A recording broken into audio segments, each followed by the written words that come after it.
So after that calm return, when they are back from that being overwhelmed, from that melting down, what do you do next? Do you just ask, what just happened? Oh my God. No, you don't do that. After that calm return, what you have to do is you think back. What just happened before that behavior? What just happened before that melting down? And then you come to the mind, what do you need? You need my hug? You need me to give you something? Because what we don't know is that autistic children have their own way of communication. Sometimes they are sick. You could imagine when something is bothering you and you don't know how to communicate them. So they go through a lot. So you don't bump to them after their behavior, after they are melting down, and then you bump. Why did you do that? No, you don't. You calm, you connect to them. What do you need? You need my hug? You need my kiss? So this is what you do. You don't say, why did you do that? In my last video, we talked about the 3 supports we can give to autistic children when they are overwhelmed, when they are melting down. What are the 3 things you should do? We talked about the first one, we help them to calm. The second one, we connect to them. And the third one, you teach them when they are calm. You teach them when they are already calm, not when they are melting down, not when they are in that behavior. You don't correct someone, correct autistic children when they are in that situation. So today we're going to talk, because in that last video I talked about that we are going to continue to go into this our topic, the good mental health and autistic children. We're going to go it's gradual in step one after the other. So we have talked about the support we will give them when they are in that behavior, when they are doing those behavior, hitting themselves and trying to communicate. You have to communicate, you have to connect to them.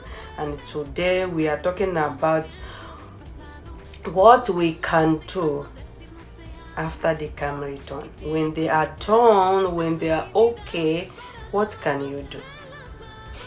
One thing we have to understand first is that autistic children, they get a lot of information and they process it differently, unlike the way we process our own.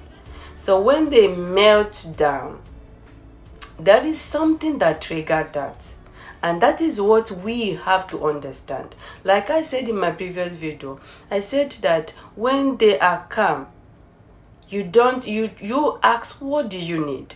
But before then, what in that situation, in that their behavior, in that situation, when they before that behavior, there must be something that happened. Something happened. If there is nothing that happened and a child gets into that melting down or gets overwhelmed, that means something that is happening may be internal. If you watch, there must be something that happened before that behavior. But because they cannot be able to communicate, so that triggers that behavior. So today we are talking about what happens after that melting down. What happens? You have to understand that when a child gets into that melting down, something might have triggered that. First, you have to look back, check back what happened. If they were trying to communicate, if they were trying to ask for something. So after that, then you can be able to teach. When they're already calm, you teach them, okay, I need water. Your child may ask for a water, and he or she is a non-verbal child. He cannot communicate verbally. What do? You model it. I said it in my previous video, you model it. You take his or her hand to where the water is, show him, this is what you do when you want water. If they are sick, because when a child, even though they cannot communicate, if they are sick, if they're having stomach ache, They will touch, they will be touch holding that place. That is their communication. One thing you have to know is a secret. If you are a parent, if you are a caregiver, if you are a therapist, and you are not intentional, it will be hard for you. It is hard to understand autistic child if you are not intentional, and that's what makes it super difficult. If you are intentional mom, if you are intentional parents, there is no way you will not understand. You will follow up, you will understand them. Before the behavior happens, you already know what happens, what triggered the behavior. So these are the things. You understand what happened. What was the reason? In which situation? Where was he or she before that? Was there anything that passed? Was there any word spoken out? Was there any body language shown in front of him or her? Was there any way that he is pointing? You can only get to understand autistic children more when you are intentional, you are connected to them. So these are the things you do. After they are calm, you first check what happened before that behavior. Was there anything? Was there anything? Was there anything he was trying to say? Was there any way he or her is holding their hand, pointing to? So you help them in that.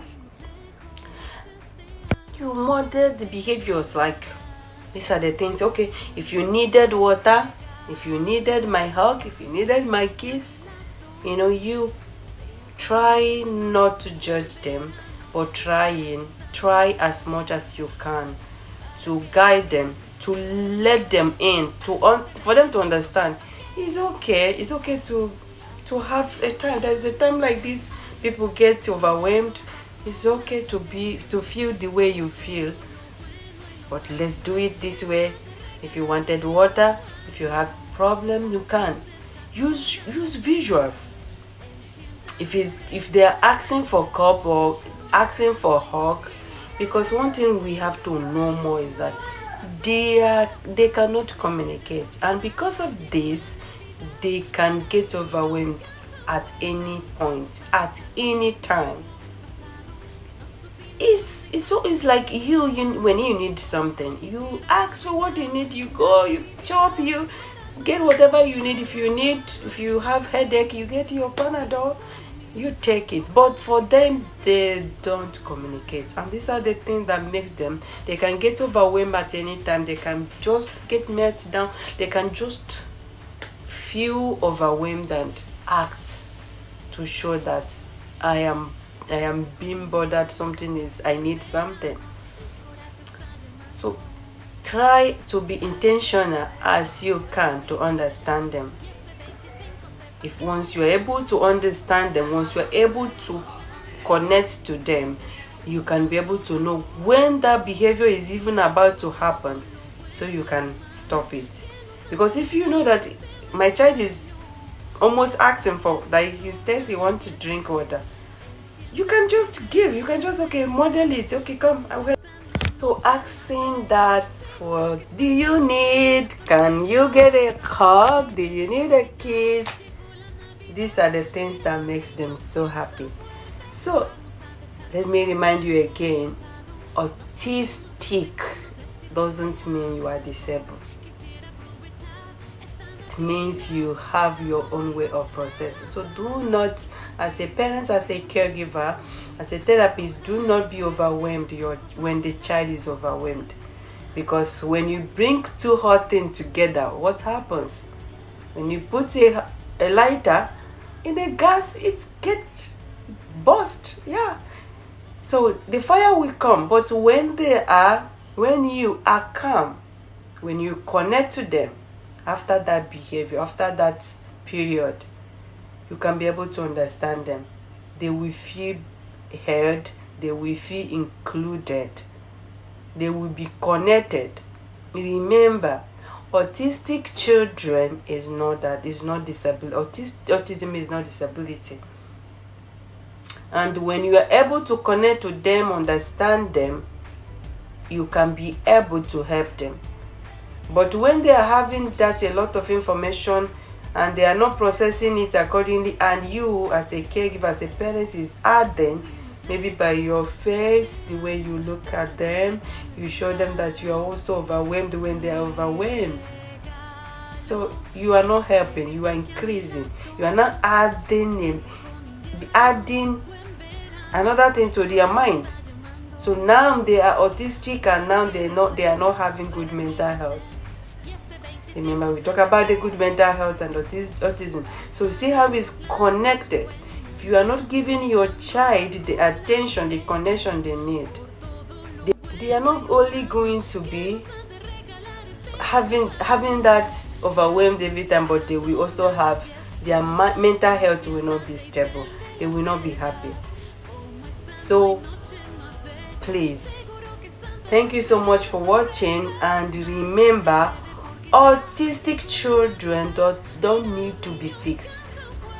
You don't need to fix them, you don't need to change them. They are just who they are, and what you have to do is support them. You support them, you connect to them, and you see them, they will thrive. You don't need to fix them, you don't need to change them. You just have to connect to them and support them. They are who they are. They came to the world in their own way, and that's it. You only have to connect with them, support them in that situation. After the overwhelm, you guide them.